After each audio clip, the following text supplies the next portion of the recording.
Los criterios de nuestros invitados no representan la opinión de este medio de comunicación.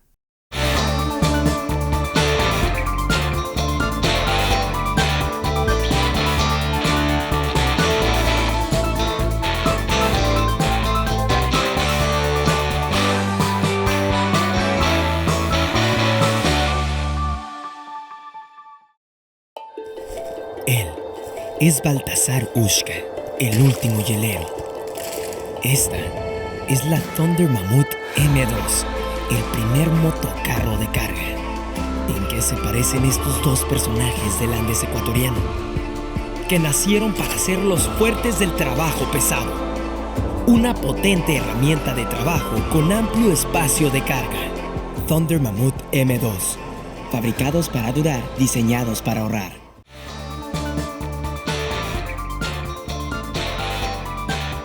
Bienvenidos a la programación de Frente al Personaje.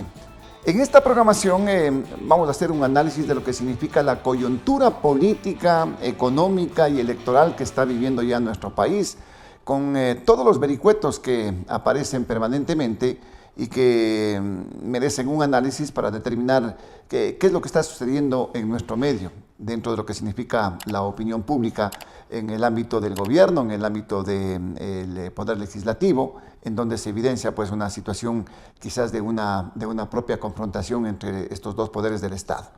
Para hablar sobre este tema hemos invitado en esta programación al señor Federico Pérez Intriago, importante empresario del país, ex prefecto de la provincia de Pichincha, ex diputado igualmente, con quien iremos desarrollando estos temas.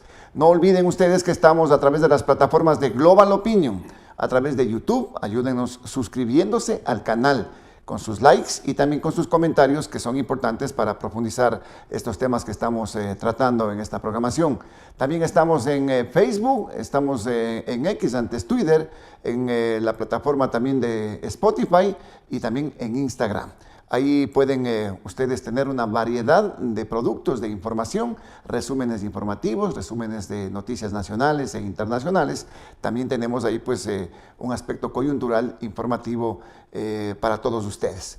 Esta programación también llega gracias al apoyo de... Esta es la Thunder Mammoth M2, el nuevo motocarro de carga. Una herramienta de trabajo que cambia vidas, eliminando varios viajes, ahorrando tiempo y recursos. Thunder Mammoth M2, fabricados para durar, diseñados para ahorrar. Y si usted necesita sillas y sofás personalizados, no se olvide que tiene que ir a Son Ideas, que ahí encuentra la mejor calidad y los mejores diseños en muebles. ¿Quiere muebles para su sala, para su oficina? Recomendado, vaya a Son Ideas. La programación también se retransmite a través de Radio Metropolitana, la 1240 en AM, y en Facebook a través de Pasión TV Digital, los días sábados y domingos desde las 7 de la mañana. Gracias, Federico, por estar presente en esta programación. No, gracias, Osvaldo. En el aspecto de su experiencia y su conocimiento, ¿cómo ve la situación coyuntural, política que se está manejando en este momento en el país? Es un tema que data de tiempo atrás. Y me refiero simplemente al hecho de que cuando yo era muchacho escuchaba a mi padre decir, es que el país está en crisis. Y siempre hemos vivido en crisis. O sea, siempre hemos estado en crisis. Sí, escuchaba desde muchacho. Y hoy día puedo yo decir, cuando hablo con mi familia y a mis nietos, cuando me preguntan, ¿y cómo ves el país? Seguimos en crisis y seguiremos en crisis. Y desgraciadamente sucede porque no han cambiado las cosas. No hay una estructura nueva que determine que el país ha empezado por nuevos rumbos a cambiar. Y por eso digo, ¿cuál es la situación actual? La misma que encontramos años pasados. ¿Y cuál es la nueva posición que podría emerger de lo que está sucediendo hoy día al futuro? Yo digo que seguirán los nubarrones grises y oscuros, porque, repito, no ha cambiado nada. Y además existe más confusión. Mire usted lo que está pasando justamente hoy día con los precandidatos a la presidencia. Y los precandidatos a la presidencia son casi en número igual que los dentistas. Es decir, para poner una comparación, hay tantos candidatos a la precandidatura a la presidencia como profesionales a dentistas, para exagerar un poco el tema. Es decir, es una confusión tanta que cualquiera puede ser este momento candidato, como lo manifestó inclusive la presidenta del TC, del Consejo Electoral. Del Consejo Electoral. Bueno, es que le dirán, estamos con todo el derecho para ser candidatos, ¿no?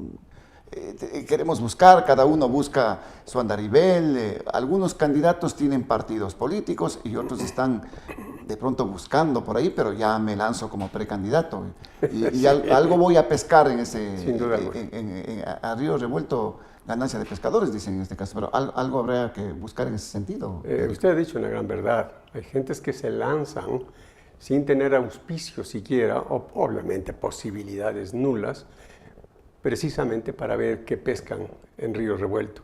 Y ahí vienen justamente los movimientos que se aprovechan también para vender sus movimientos o para sacar plata a través de yo te auspicio la candidatura, pero te cuesta. O en su defecto, no solo te cuesta económicamente, sino yo pongo ciertos candidatos para ver si pesco por lo menos un asambleísta o pesco alguna posibilidad política de acuerdos en la segunda vuelta. Y claro, eso es muy complicado. O sea, los partidos de alquiler, dice usted.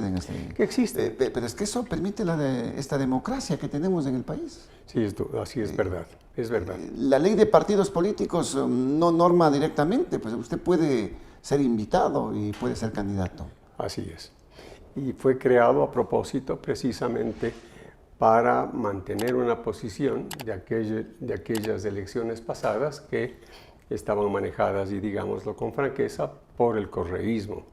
Más aún, no nos olvidemos que la votación nula y la votación de ausentismo, nula, y ¿qué más podría haber sido? Hay dos clases de votaciones. Claro, la votación nula y la favorable o desfavorable, ¿no? Exactamente, para un candidato. Pero eso se suma... Pero el ausentismo se hace notar también. Pues, sí, entiendo, pero la votación cuyo nombre en este momento me olvide, las dos votaciones, nula y la otra, se suman al primero que haya salido en el puesto correspondiente. El blanco. Nulo en blanco, mil disculpas, la confusión. Esto significa, para poner un ejemplo claro, el alcalde de la ciudad de Quito actual, en la realidad sacó como 18-19% de la votación, más los nulos y los blancos sumó como 23-24%. Sí. Esto quiere decir que uno puede llegar a ser autoridad ni siquiera con el 25%, puede ser autoridad con el 18-20%, porque esta ley determinaba que los nulos y los blancos se sumen a la primera votación. Y eso significa, claro, que fueron cálculos hechos a propósito para mantener el poder a nivel general en el país. Y de hecho, hemos visto que en los últimos 15 años hay casi como un 30 o 40% de alcaldes que fueron obviamente parte del movimiento que hoy día es la revolución ciudadana. Pero en aquel entonces fue programado de esa manera y yo no creo que vaya a cambiar porque la ley lo permite, como bien usted lo señala. Desde luego, pero si es que había esta connotación, y hemos estado hablando mucho de esto, ¿no? De la representatividad que tienen en este caso las propias autoridades cuando ganan una dignidad de elección popular, pero podían haber hecho cambios, pues quienes hacen los cambios son los legisladores y no les interesa este tema. Porque hace mucho tiempo venimos hablando de este tema. De pronto podría ser una segunda vuelta para alcaldes, para prefectos, al igual que el presidente o vicepresidente de la República. Debería, ¿no es cierto? Para que tenga mayor representatividad. Por supuesto, así debería ser, considerando lo que estamos comentando. Lo que se puso es más los debates y algo más de esto, pero de ahí no les interesa hacer los cambios. No les interesa precisamente porque, como usted bien lo dijo, están pescando a río revuelto, lo que no lo podrían hacer en condiciones normales o por lo menos de la ley anterior de elecciones, que determinaba que habían las mayorías y las minorías representadas adecuadamente. Hoy día cualquiera puede ser candidato y cualquiera puede ganar una elección. Digo cualquiera en términos respetuosos, por cierto. Pero es evidente que ahí viene la confusión del votante también por lógica consecuencia. El votante, ¿cómo elige a un candidato que es multiplicado en la realidad en número indeterminado de personas? Por lo tanto, cuando usted va a votar, la reflexión lógica es: yo voto por el que mejor recordación tiene, por el que más me acuerdo, por el que posiblemente hizo escándalo, o posiblemente por la cantante, o posiblemente por el Y músico. es lo que, Eso es lo que personajes sucede. famosos o con trascendencia, ¿no? En su momento había muchos personajes de la farándula, inclusive. Bueno, y sigue habiendo, ¿no? De candidatos, ¿no? Y sigue habiendo, Osvaldo. Y por eso digo yo, no existe una relación lógica del votante, también a más de la ley que determina que pueden haber 100 candidatos, si fuera el caso, siempre exagerando. Y entonces, claro, también hay una confusión, decir una vez más, del votante, que no tiene la más mínima idea por quién vota, simplemente por el de más fácil recordación. Ahora, usted tenía, ya lo señaló, ¿no? El país ha venido siempre de crisis en crisis, de inconvenientes en inconvenientes. Y esto se puede evidenciar también en este gobierno, Federico. Esta confrontación que se puede evidenciar en este momento entre el Ejecutivo y el Poder Legislativo. Un choque de trenes, digamos, en este caso. Siempre existió, con excepción del gobierno del señor Correa, que tuvo mayoría y que evidentemente le permitía tomar las decisiones que él quería y eran aprobadas las leyes o los proyectos que le enviaba. Pero usted ve, antes de eso, solamente ha habido un solo evento en el tiempo, diría yo, de recordación, inclusive hasta grata, del presidente Rodrigo Borja. Pero después de eso no han habido Me mayorías. parece que los 2 primeros años. Los 2 primeros años. Que tuvo Congreso a su favor, ¿no? Congreso a su favor, tuvo Corte Suprema, tuvo todos los poderes del Estado a su favor. No hizo los cambios que debió haber hecho aprovechando esa circunstancia. Pero luego de eso hemos visto que no ha pasado absolutamente nada en términos de que uno pueda tener la mayoría en una asamblea, en este caso un Congreso pasado. Por eso es que la elección, y debería ser una reforma de la ley, la elección de los asambleístas debe ser en la segunda vuelta, porque eso le permitiría a tener una mayoría, no absoluta, pero una mayoría relativa a quien haya ganado la primera vuelta, sabiendo que no necesariamente el que gana la primera vuelta gana la presidencia, pero había una sola confluencia de criterios y por supuesto de ideologías y doctrinas políticas en función de que se asentaría un proceso definitivo en una asamblea donde el presidente puede gobernar con mejor facilidad. Claro, pero también hay observaciones al respecto de la igualdad de oportunidades que pueden tener los candidatos, ¿no? No es lo mismo que usted esté con un candidato o otro candidato que estén en la segunda vuelta o ir solo en la papeleta para la elección de asambleístas o de diputados en su momento. Es correcto, pero también eliminaría una serie de candidatos no aptos para llegar obviamente a la asamblea, que es lo que complica y perjudica, sin hacer malos nombres ni malos juicios. Pero si usted hace una evaluación, hay un porcentaje gigantesco de asambleístas sin nombres, por supuesto por respeto a su ausencia, que no tienen la más mínima idea de lo que está sucediendo y simplemente se convierten en levantamanos o órdenes de su movimiento partido para votar, sin ninguna condición de por medio excepto lo que se les ordene. Eso no sucedería cuando existe un proceso de segunda vuelta, porque ya existe un proyecto de gobierno expuesto por un candidato o el otro en una segunda vuelta, lo cual afianza no solamente que la cantidad y la calidad de los candidatos puede llegar a un mejor concepto en elección para la Asamblea, sino se pueden proyectar y promover leyes que al país le beneficien correctamente, porque hay un proyecto de por medio de presidencia, no hay un proyecto de por medio de un movimiento partido político que quiere seguir apareciendo, vendiendo al mejor postor la opción de ser candidatos. Pero eso se necesita dentro de lo que significa una democracia madura, Federico. De eso igual venimos hablando. La democracia en el país es incipiente, no hemos avanzado mayormente en tener una democracia madura, en donde exista responsabilidad, inclusive de los propios ciudadanos, para saber elegir, y de los partidos y movimientos políticos, para poner buenos cuadros, personajes preparados en este ámbito para entrar en el andarivel de la política. Es cierto, ya lo hemos dicho, precisamente por la ley de elecciones.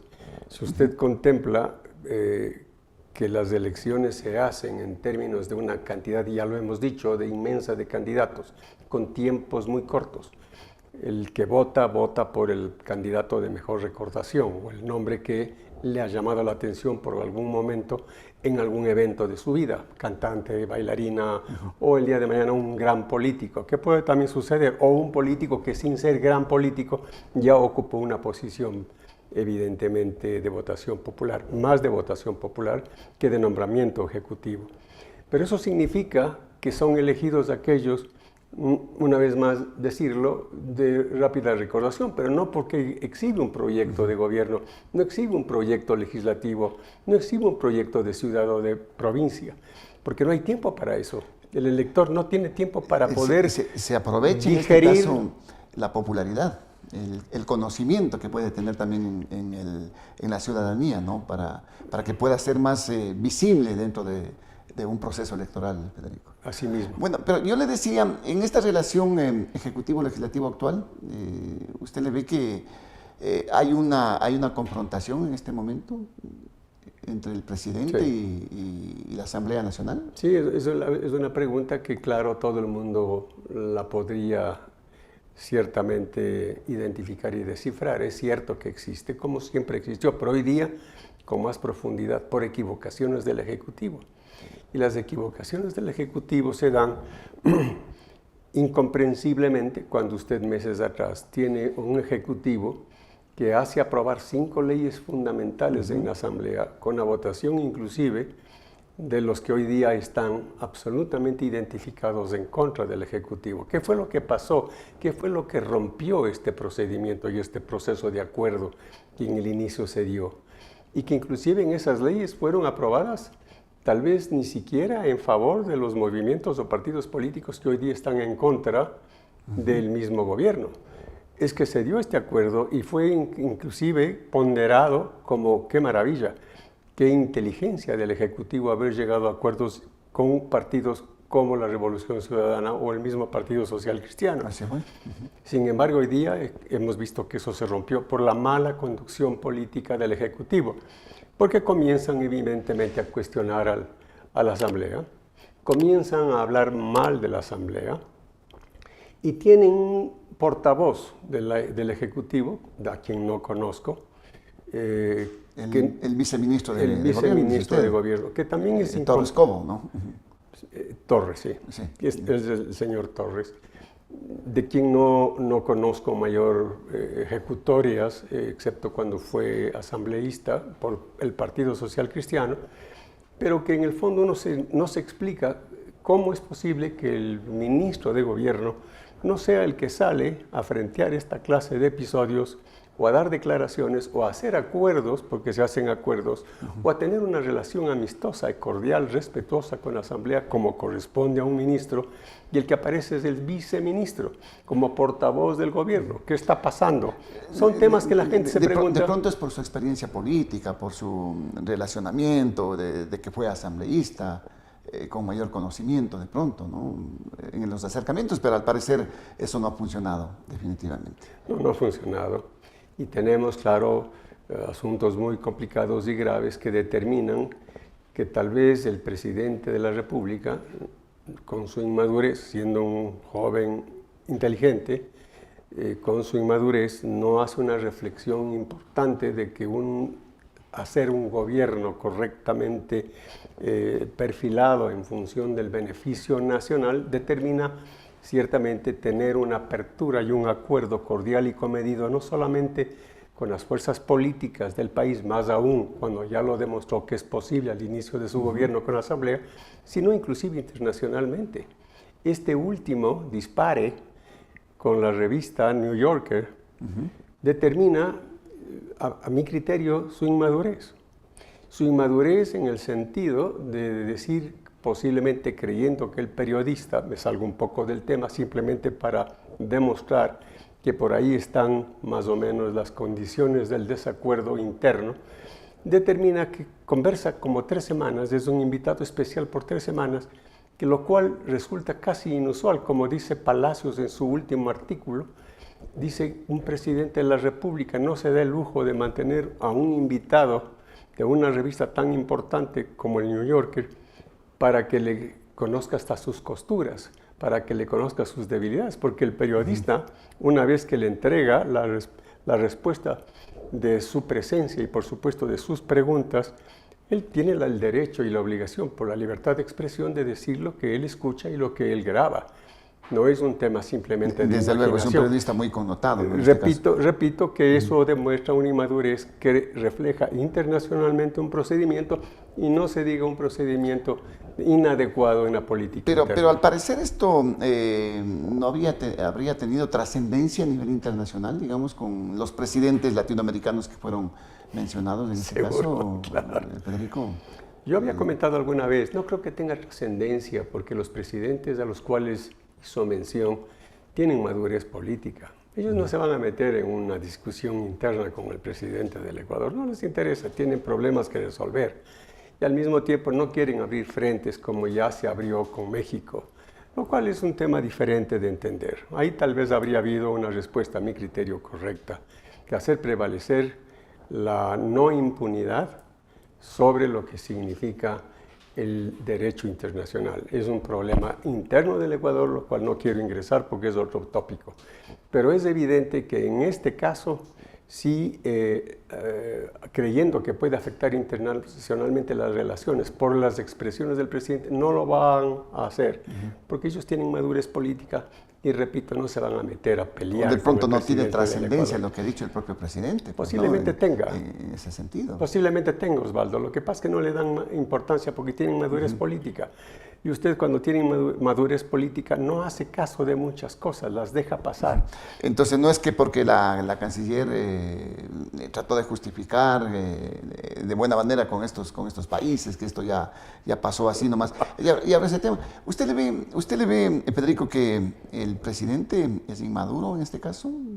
Por todo lo que ocurre en estas incidencias que se dan, esto de la entrevista con el periodista del New Yorker, de los temas con la Embajada de México, los temas con la actual periodista Alondra Santiago también, que le retiran la visa, le revocan la visa en este caso. Yo participo de un criterio tal vez no identificado con la mayoría del pensamiento del pueblo ecuatoriano, y me van a disculpar, pero es mi forma de ser. Yo sí creo que hay que tomar decisiones cruciales, drásticas, que a veces son impopulares. Voy a poner un ejemplo. El quitar los subsidios de la gasolina es un tema muy impopular, pero creo que es un acierto de este presidente el tratar de hacerlo. Han tratado de hacerlo, inclusive en el gobierno de Correa, y no lo pudieron hacer para no tener complicaciones de orden político. Parece que esto ya es una realidad y por lo tanto esos subsidios le van a dar al país un respiro adicional económicamente, que hoy día es un factor complicado. 600 millones de dólares, ¿no? Habrá que descontar las compensaciones que van a entregar también a cierto sector de la transportación, lo que se va a invertir en la parte del bono de desarrollo humano también que se está hablando, 44,000 personas que dicen que van a entrar en este proceso del bono. Lo cual yo no estoy de acuerdo en esa parte de la distribución. Estoy de acuerdo en quitar los subsidios. Lo que no estoy de acuerdo es en qué se va a gastar ese dinero. Porque ese dinero no es regalo de 40,000 personas, ni tampoco es un regalo para ciertos sectores de la transportación que no necesitan o que no están correctamente identificados con un subsidio. Me refiero al taxismo, por ejemplo. ¿Y por qué al taxismo? El taxismo sufre mucho, es verdad. Pero el taxismo puede, de acuerdo a un proyecto que se dé en función de la realidad del aumento de la gasolina y de otros, como por ejemplo el costo de la vida, los repuestos de los automóviles, la reposición de automóviles, determinar de que se suba la tarifa. La tarifa en función, obviamente, de la realidad también ecuatoriana. Pero cada vez que algo sucede es el Estado, el papá Estado el que subsidia, es el papá Estado el que responde, es el papá Estado el que determina. Y ese es el cáncer que tiene el país. Por lo tanto, todo el mundo se siente asistido por el Estado. A mi criterio, el Estado debe tener 3 responsabilidades fundamentales. La primera, la educación. Eso es invalorable, inviolable.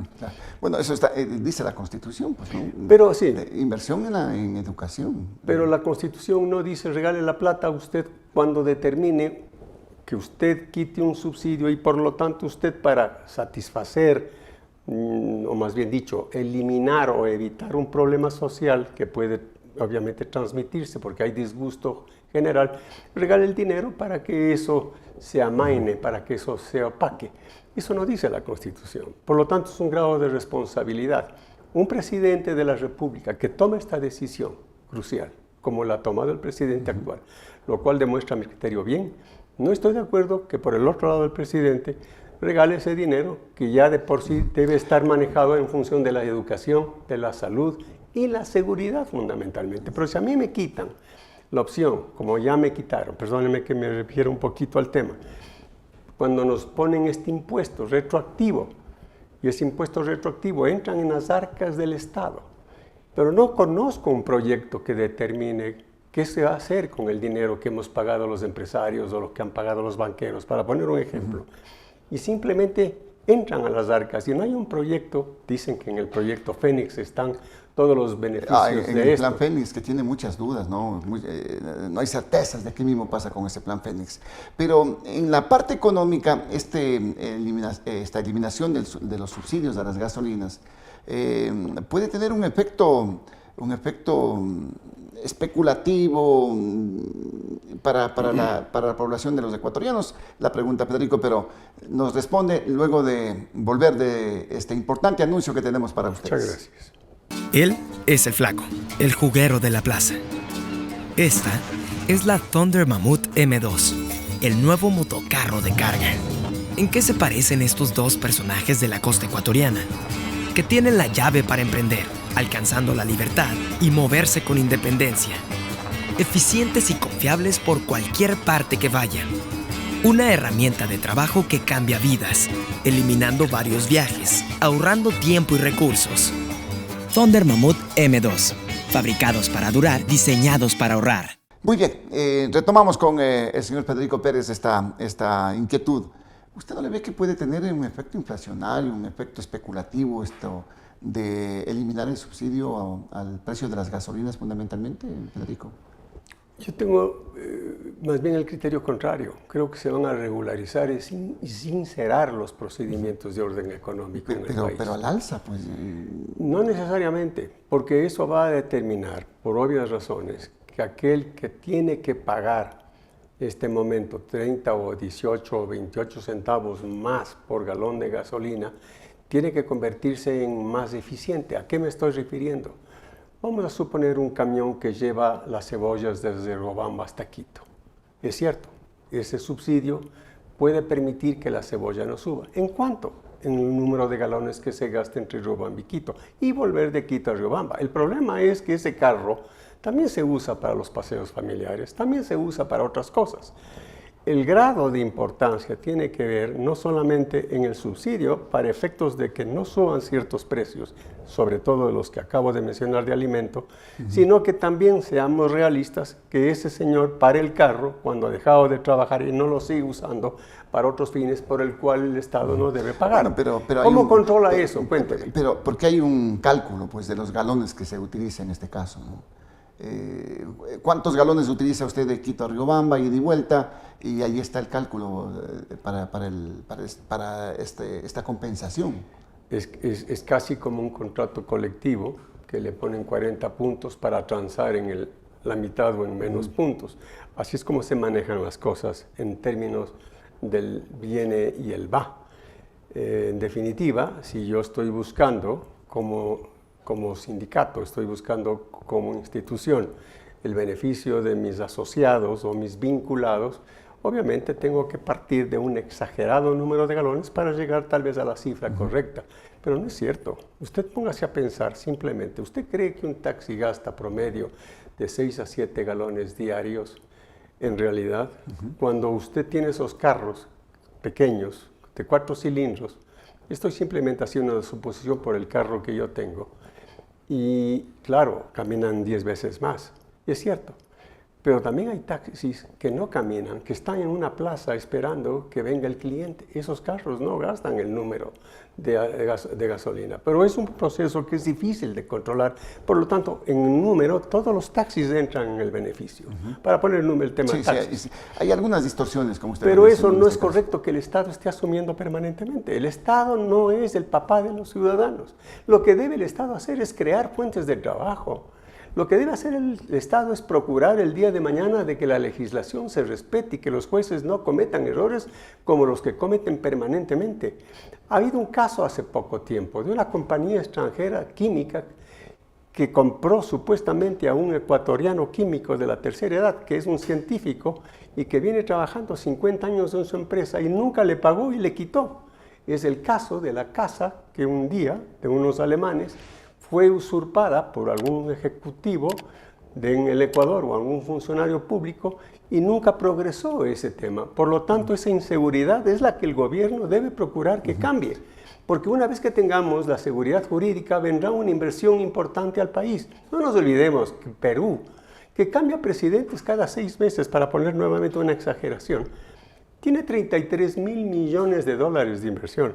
Colombia tiene 15.000, con un presidente de izquierda, lo cual ya es una complicación para el inversionista internacional. En una economía dolarizada como el Ecuador, no hay ni 300 millones de dólares. Porque de pronto allí existen las políticas, pues, Federico, que se respetan, que se mantienen. Sea cual sea el gobierno, la tendencia, la ideología, las políticas se mantienen en este caso. Y hay más seguridad para el inversionista, para que pueda llegar. Lamentablemente, cosa que no sucede acá en este país.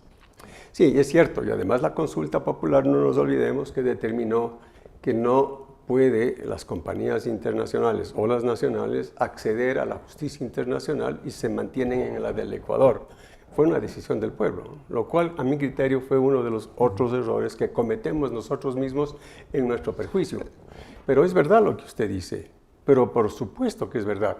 Sin embargo, yo le hago una pregunta. ¿Usted cree que un inversionista nacional o extranjero puede invertir en el Ecuador con todos los desajustes que existen? Y permite darle un ejemplo, si usted es tan amable, en que le quite 2 minutos Por más de su favor, tiempo. Federico. Muchas gracias.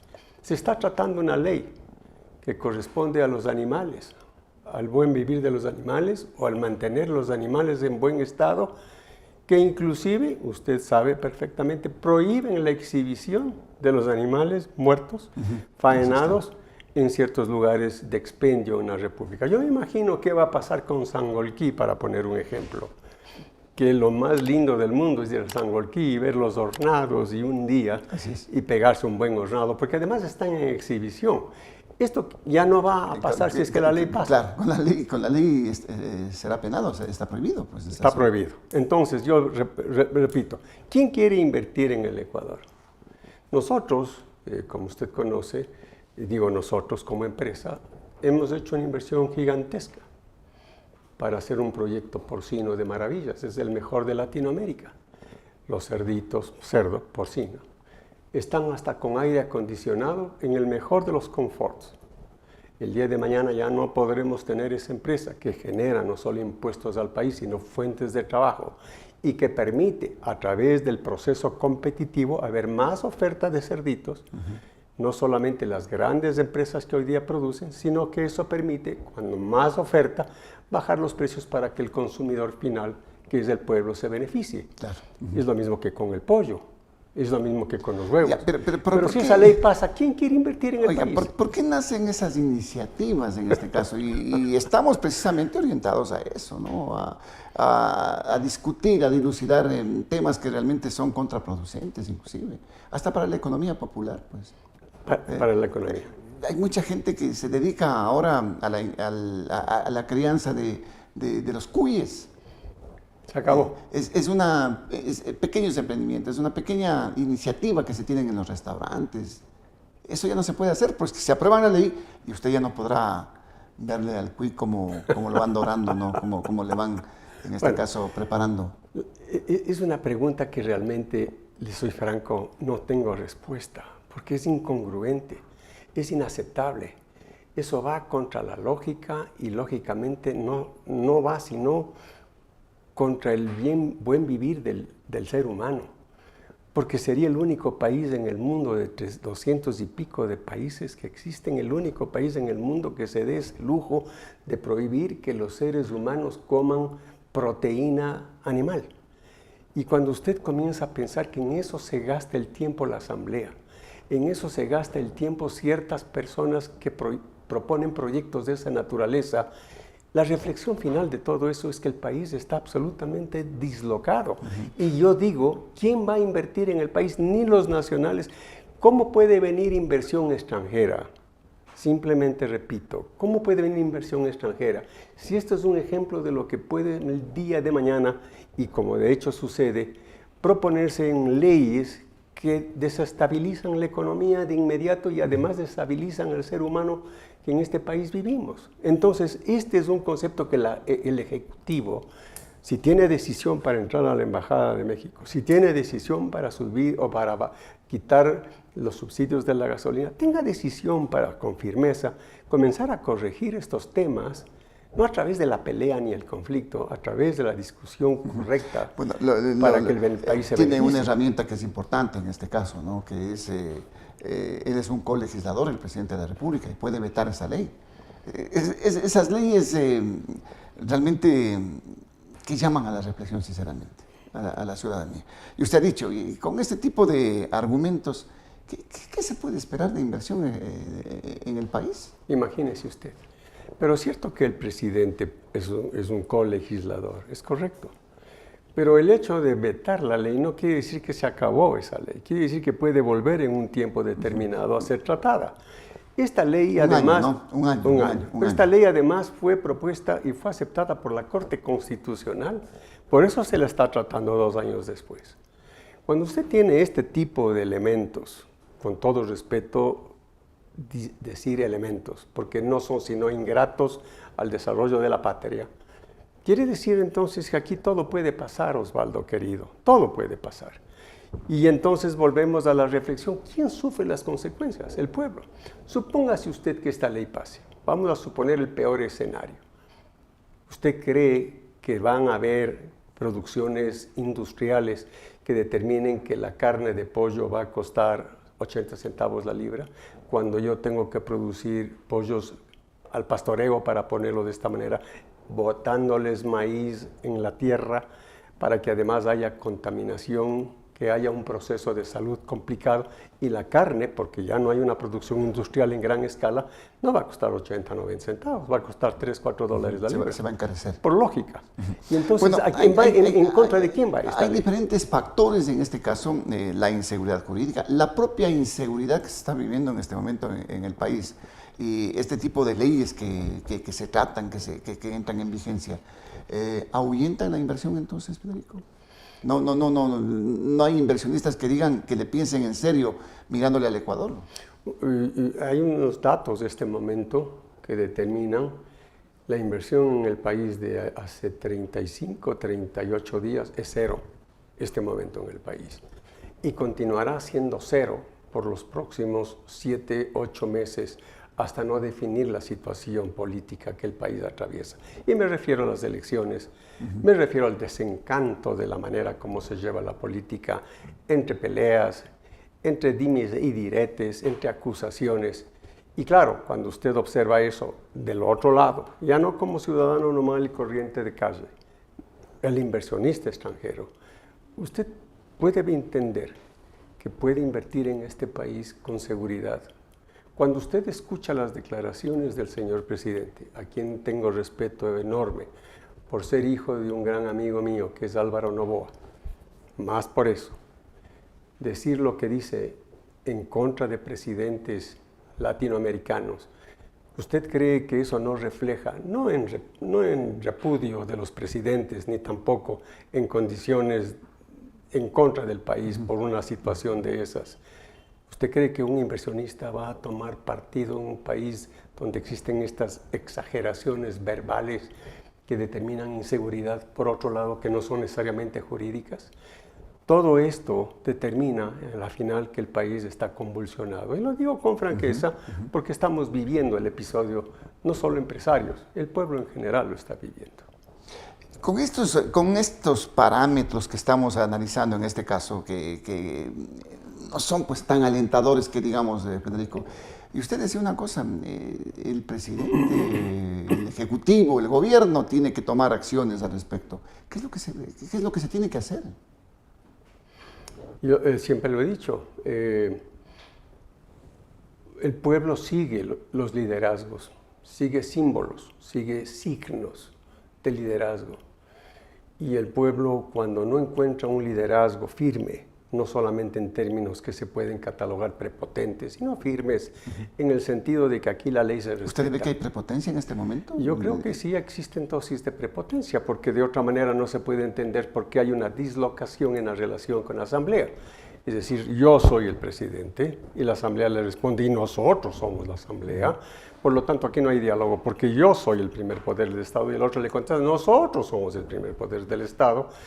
Ese concepto de prepotencia o ese concepto que hoy día escuchamos permanentemente se distancia enormemente de lo que el ser humano debe mantener y debe contemplar, que es la sencillez y la humildad. Son los dos factores fundamentales para entrar en acuerdos y en diálogos fructíferos en función de los demás, no en función de uno. Eso se rompió.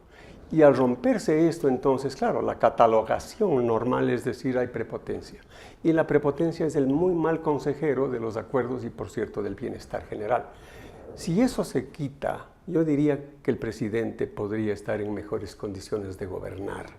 Esta es mi impresión vista desde afuera. Pero ¿no? vea que con todas estas características, estas situaciones que se dan con el presidente, al que inclusive mucho se dijo desde la parte oficial, ¿no? Que le querían declarar loco y ese tipo de cosas, tiene todavía aceptación en la ciudadanía.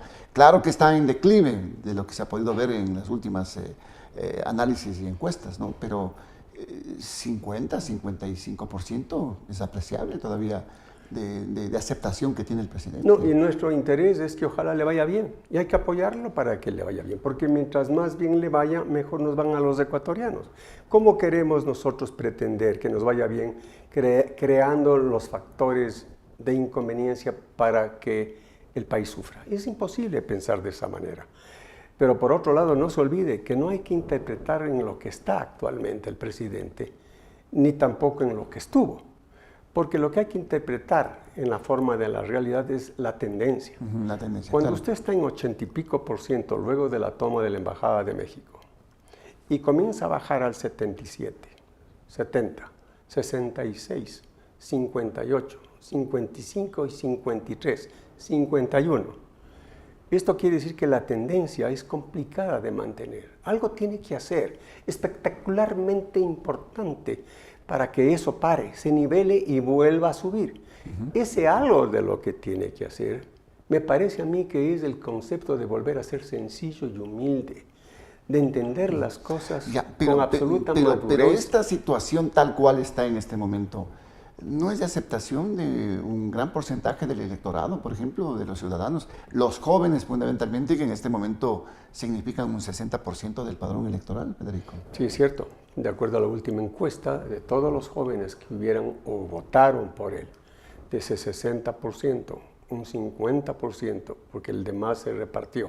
50% de una votación del 60% de jóvenes es impresionantemente alto. Hoy día ha bajado a un 28% de los jóvenes. De la votación de los jóvenes. Esto quiere decir que hasta los jóvenes están desencantados y desilusionados por una serie de motivos. ¿Cuáles son esos motivos? Hay que hacer estudios, hay que entender que la conversación no es entre los amigos que están alrededor de un gabinete. La conversación es con la gente, es con el pueblo, no a través tampoco de la encuesta. Es del mezclarse para poder saber qué es lo que la gente pide, qué es lo que la gente opina, más aún con el joven. El joven hoy día es muy cambiante, el joven no es estático como en mi tiempo. El joven hoy día está con una ilusión de vivir, con una ilusión de prosperar, pero cuando se le van truncando los campos, ejemplo, y dice, vamos a dar trabajo a todos los jóvenes, no a todos, a los jóvenes del país. Y no existe esa reflexión real, porque es imposible. No hay manera de dar trabajo en 6 meses. Es un proceso de cultivar una inversión en el país y obviamente crear fuentes de trabajo a largo plazo. No puede usted sino desencantar a la gente. Y ese desencanto las va a pagar el presidente, le guste o no, con pena me da, porque digo pena, porque tengo, repito una vez más, amistad con su familia. El desencanto va a pagar la cuenta en las próximas elecciones. El desencanto puede darse en el tema de falta de empleo, falta de oportunidades. Es doloroso ver cuántos ecuatorianos intentan salir del país, cuántos se van del país igualmente en busca de nuevas oportunidades en otro lado, Federico.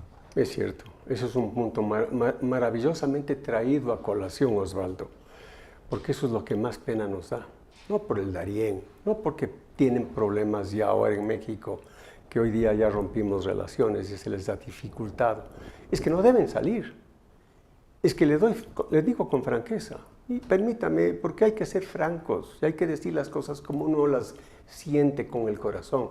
Si yo tuviera 30 años menos, yo estuviera buscando salir del país, sinceramente. Porque yo podría, en mi forma de ser, hablo de mí, discúlpeme que hable en primera persona, creo que podría abrirme campo en cualquier parte del mundo, pero no tener los problemas que hoy día, después de 56 años de trabajo, me encuentro con que tengo en este país al cual adoro y amo con toda mi vida. Pero las condiciones no están ahí. Hay ese dicho de John F. Kennedy que dice, no es tanto en más lo que haga tu país por ti, es lo que tú hagas por tu país. Es así como debe funcionar. Pero por el otro lado, el país también tiene que responder a los ciudadanos. Y el responder a los ciudadanos quiere decir que hay un ejecutivo que vela por los intereses y por el bienestar de su pueblo. Y esto no quiere decir regalar plata. Esto no quiere decir, yo voy a quitar el subsidio de la gasolina, repito una vez más, para que tú vivas mejor.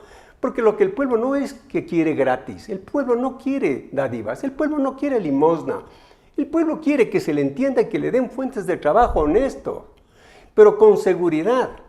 Y esa seguridad significa que hay que tener un ejecutivo fuerte, no reprimidor, para ponerlo de esta manera, pero sí contemplativo y al mismo tiempo, perdónenme que use una palabra un poco extraña, misericordioso, con cariño, con amor por el pueblo.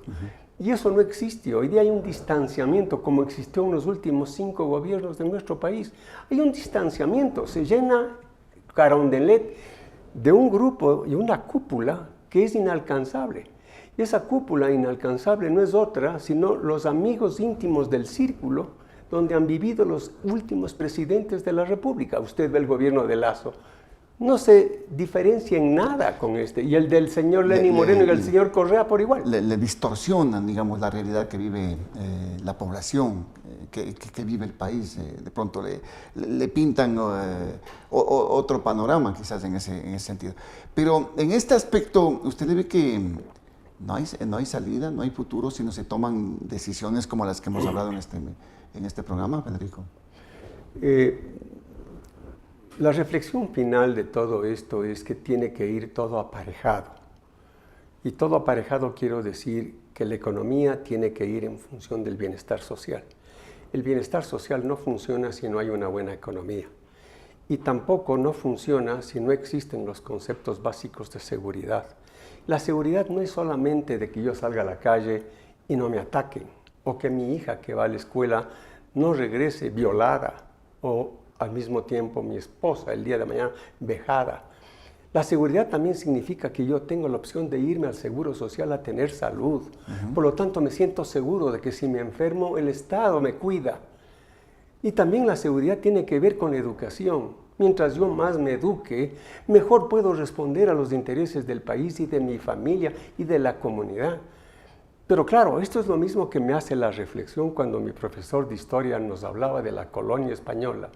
Y la colonia española nos tenía subyugados a que seamos ignorantes para podernos explotar y para poder sacar de nosotros el mejor provecho en todo sentido. No ha cambiado mucho, porque hoy día el Estado, en vez de entender que la educación es el primer eslabón del desarrollo de una patria, nos tiene subyugados a la ignorancia.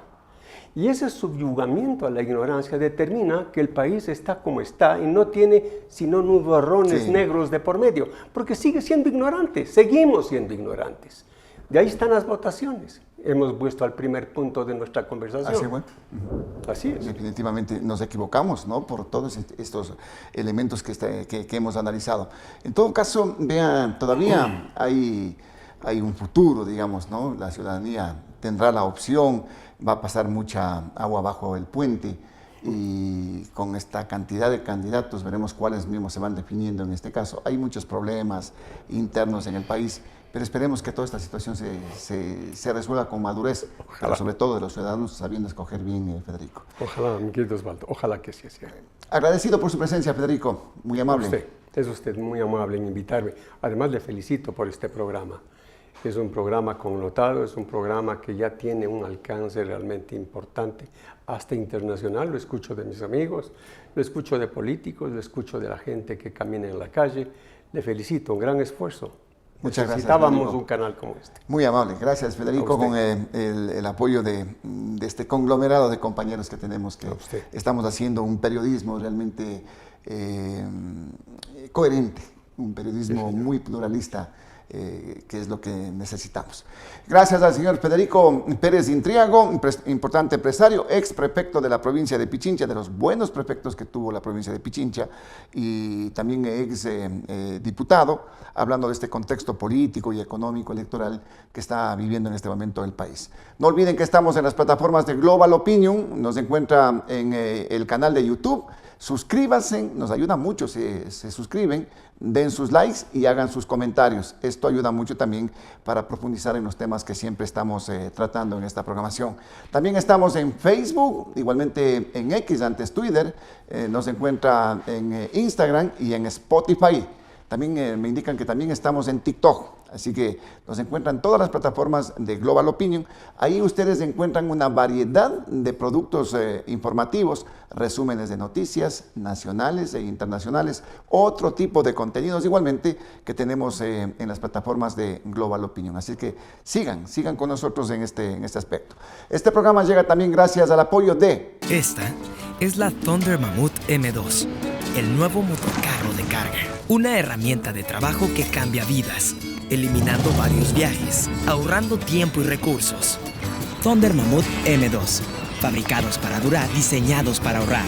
Y si usted necesita muebles, ya sabe dónde tiene que ir. A Son Ideas, allí encuentra sillas y sofás personalizados con la mejor calidad y los mejores diseños. Tiene un espacito en su sala que quiere poner un mueblecito bonito, ya sabe. Son Ideas en su oficina. Son Ideas es lo recomendado.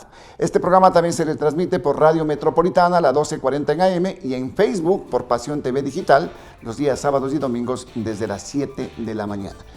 Por ahora, gracias por la sintonía. Volveremos en las próximas horas con nuevos invitados y nuevos temas. Felicidades.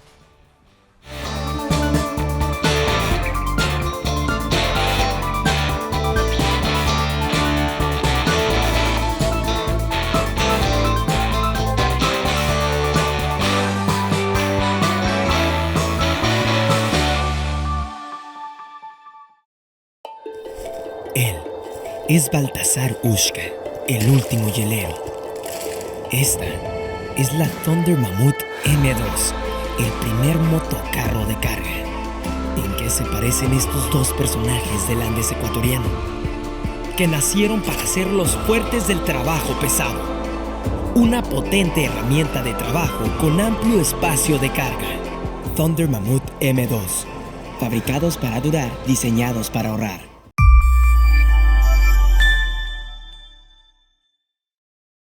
Los criterios de nuestros invitados no representan la opinión de este medio de comunicación.